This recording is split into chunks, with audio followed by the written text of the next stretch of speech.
Now, don't freak out, but the sun's magnetic energy is about to do a flip, apparently. How the sun is switching its energies and how this will impact us here on Earth, motivational astrologer GiGi Sosnoski with all the goss, the lowdown. Yes, absolutely. Okay, so what is going on with the sun? Why is it going to do a flip? And what does that mean? Well, our sun is changing. Our beautiful daytime star that provides life here on Earth is actually doing a magnetic pole flip. So there is this change of north and south going on with the sun.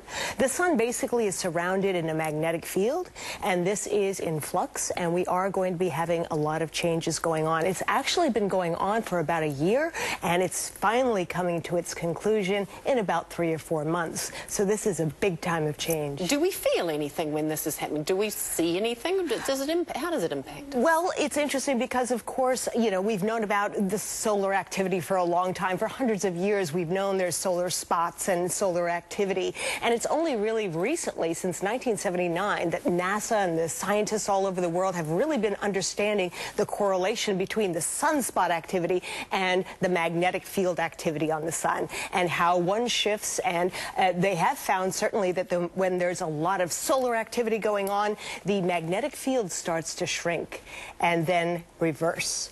And so we are in the midst of this reversal, and really it's just something that is a part of our cycle of the sun.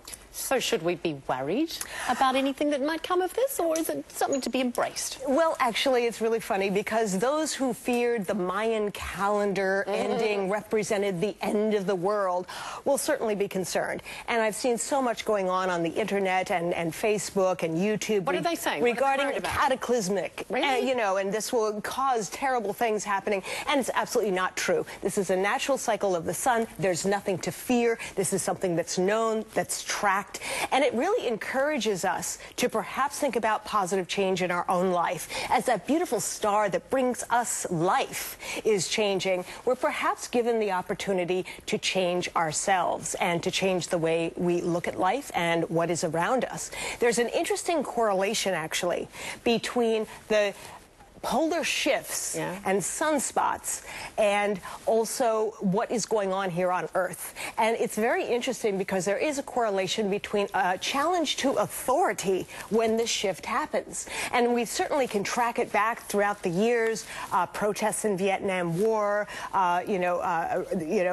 the Soviet Union energies. Is it happening when the sun's doing this? Yes, absolutely. So right now we are being given perhaps... Protesting about the GCSB. Exactly. We are being given really a strong indication that right now it's important for us to look at our individuality, to stand up, to speak up, to stick up for our rights, for what we want. As the sun is changing, we need to change and look at perhaps what we need to do to make ourselves better and to bring a better life for all of us. How long is the cycle? Like, when did this last happen? This started, well, this cycle has been going on actually since last year. We're wrapping it up in the next 3 to 4 months. So there is perhaps more of a push to get things moving in our own life in the next 3 or 4 months. So a wonderful opportunity to take advantage of that and think about how you can make positive changes, how you can liberate yourself, how you can break through perhaps some of the issues that you are personally facing, as well as what's going on in our environment. More equal rights, more benefits to each other, and certainly greater, respect to the environment is a part of this. GiGi, I don't know how so much comes out of such a little being. Thank you so much for being here. Thank you. I appreciate it. What day is it? Thursday. Have a wonderful Thursday. We'll see you next time. Thank you. Looking forward to it. Very cool indeed. You can find Gigi's fact sheet from today on our website if you're interested. Still to come, we are chatting to One News anchor Simon Dallow, and Lucy checks out the most kick-ass comic book caper ever to hit the silk screen.